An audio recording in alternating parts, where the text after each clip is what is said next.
All right, welcome to our channel. Today, we're going to be discussing Section 8 security deposit rules. And I'm going to explain everything for you. I'm going to also kind of align this with about 12 of the most common steps to help you guys out. There's a lot of information that may not be that useful, so I tend to go towards things that I know will actually benefit you. Now, before we get started, my name is Jay. I'm the owner of section8consulting.com, and today I'm going to switch screens real quick. That way I can get you on the right page. So we'll move a few things around. There we go. And you can see me here. I'm going to move my little old face around a little bit. And then we're going to bring in some notes. For those of you that have learning disabilities or otherwise, or maybe you believe I move a little too quick in my conversation, this will allow you an opportunity to follow along as we do this. I will also put the notes in the description as well as the comment section. If it's too long, then I'll likely just do the comments section, okay? So first up, number one, can a Section 8 landlord require a security deposit? Yes, a private landlord participating in a Housing Choice Voucher program may require a security deposit. Remember, deposits are the option of the owner of the property. The feds cannot claim jurisdiction over deposits. So, however, the landlord generally cannot charge a voucher holder more simply because the person receives Section 8 assistance. So, whether it's good for the goose is good for the gander. That means whether you're Section 8 or not, it has to be the same for everybody. So, this would be under HUD's regulation. The local PHA agency may prohibit a deposit that exceeds ordinary private market practices in the area, exceeds the deposit charged to the landlord's unassisted tenants, and violates state or local security deposit limits. And this also includes additional charges imposed, which can only because an applicant has a voucher. Again, so no discrimination of voucher. You can read about the applicable laws under Title 24, CFR 982-313, and again, you can find that in the notes below. Number two, does Section 8 pay the security deposit? Usually no. Let me clarify that. I know after doing this 26 years and working at the federal level, no. Okay. They're not going to pay it. They're also not going to pay your moving costs. So the housing assistance payment made by the housing authority is intended to help cover monthly rent. It does not ordinarily cover security deposits, utility deposits, moving expenses, application fees, furniture, household supplies, and tenant portion of the first month's rent, if that's the security deposit, okay? So the government will help you with housing, but it's not going to fix all your problems. Moving on from there, the housing authority normally does not collect the deposit or hold it on the tenant's behalf as well. And the security deposit is generally an agreement between the tenant and the landlord because you're under a contract in an actual lease for a real home or property. That's between you and the landlord. Number three, how much can the landlord charge? Well, there's no simple nationwide deposit limit for every Section 8 tenancy, but the permitted amount depends on federal voucher regulations. Number two, the Housing Authority's administrative plan, which you can request under FOIA, and I highly recommend if you do a Freedom of Information Act and request that information, you do it digitally and not by copies because they will charge you for it, okay? Number four, the city or county ordinances may not permit it or landlord's normal policy for unassisted tenants. Moving from there, for example, a state may limit the security deposit to 1 or 2 months' rent. Other states may not impose the same statewide. So you need to check. No matter where you live in the country, you need to check. Okay. Number four, can the housing authority limit the deposit? Well, yes, but in certain ways, not always. So, as of HUD's ruling on June 2025, the Housing Choice Voucher guideline states that housing authorities must adopt a policy limiting the deposit to the amount commonly charged in private rental markets or the amount that the landlord charges unassisted tenants. Unassisted means people that have a job and no voucher, okay? And that means they're working a job, they're paying their rent out their own pocket.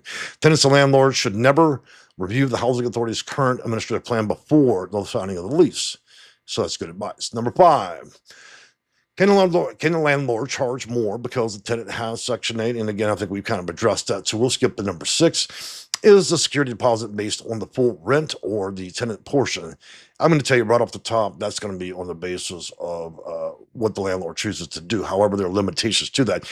It depends on state law and the lease and the housing authority's policy, which you can find under their administrative plan by requesting that through FOIA or Freedom of Information Act. A landlord may not attempt to calculate deposit using the full contract rent rather than the only tenant's monthly portion. Federal HCV regulations do not establish one universal calculation method for every jurisdiction. So it's important to check with each. So as an example, a contract rent at $1,500.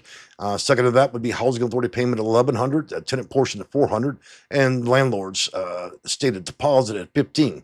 If the $1,500 deposit is not automatically prohibited simply because the tenant pays $400 monthly, it must still comply with state, local laws, and market practices, the housing authority's policy, and the amount charged to comparable unassisted tenants, meaning people that have a job and do not use a voucher. And number 7, when must the deposit be paid? Well, the landlord may require the deposit before giving the tenant possession of the unit. In other words, you sign a lease and, of course, you pay up along with the PHA. However, the parties should avoid paying a non-refundable deposit or signing a binding lease before the housing authority approves this. That is typically done under HQS, or housing quality inspection, and then there's a newer system they're going to be moving into, which I'll be speaking about in future videos. So the request for tenancy approval, the proposed rent, the unit, the lease, and the housing assistance payment contract is what we're deferring to, and the tenant should obtain a written confirmation stating whether the payment is refundable if the housing authority denies the unit or proposed rent. Number 8, can the deposit be paid in installments? Federal law in Section 8 rules do not require every landlord to accept installments. Nevertheless, installment agreements may be permitted or required under state law, and as well as local tenant protection ordinances and the housing authority policies. In addition to that, a voluntary written agreement with the landlord could also be applicable in that circumstance, and any payment arrangement should be documented in writing and should state the amount of each payment and the due dates for each, as well as also the consequences for the missing payments as well. So I'm sorry I skipped on that one. Number 9, moving out. May the landlord deduct the move-out costs.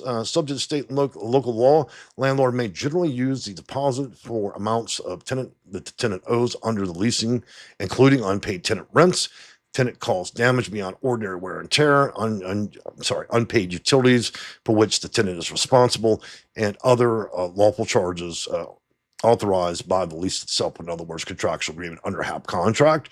Examples of the ordinary wear and tear may include lightly worn carpet, minor wall scuffs, and ordinary fading or large holes, broken doors, unauthorized alterations. A series of pet damage may also be treated differently.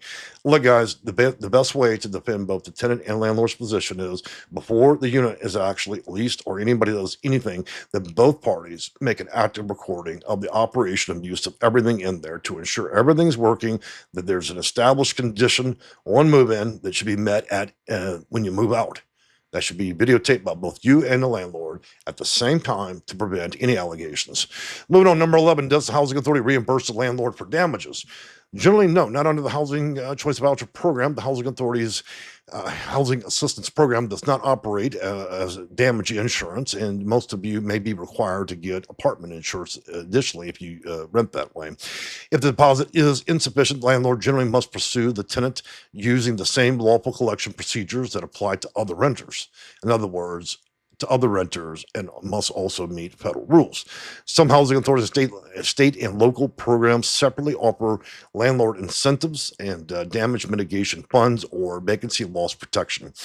So there are some exceptions nationwide where they offer additional incentives. Those incentives mean that if you're a landlord and you take on a tenant, then they potentially will cover damages and other things like that. So think of it as a kind of an insurance, though it's not real insurance. Okay. Number 12, and this will be our final one. And then after number 12, I will post all the rest as well in the contentious list we're going to put in the comments section and description, just to be clear. What happens when the voucher holder transfers to another unit? The original landlord must handle the existing deposit according to the lease and the applicable state law. Moving from there, the tenant may therefore need a new deposit before receiving the refund for the previous property. This timing problem is one of the reasons tenants should seek the deposit assistance early in the moving process, including those of you that decide to use portability, to another state where you're moving. So down payment assistance also can be applicable to those that may be trying to do home ownership program, whether through HUD or independently. All right, guys, I've enjoyed talking with you. And as always, I usually run through these videos fairly quickly because nobody likes a long winded person. You can again find our information, the phone number, the website, as well as the email. Keep in mind, my office is by appointment. Those appointments cost money, and they're not that much. I think they're 20 minutes is about $45. Please do not continually call my office. These videos are for free, and that's my time I'm giving for free. I'm not going to do that personally on my phone. Okay, so no hard feelings there. Just contact our office by phone if you want to book an appointment. But if not, then continue on. I've got 2,000 videos. There's plenty of information out there, or you may call 211 or 31 per one per free assistance. Okay. All right, guys. I've enjoyed making the video, and I hope to see you again tomorrow morning. We'll be doing a live video if this video is still relevant and is not a year too old. All right. Bye for now.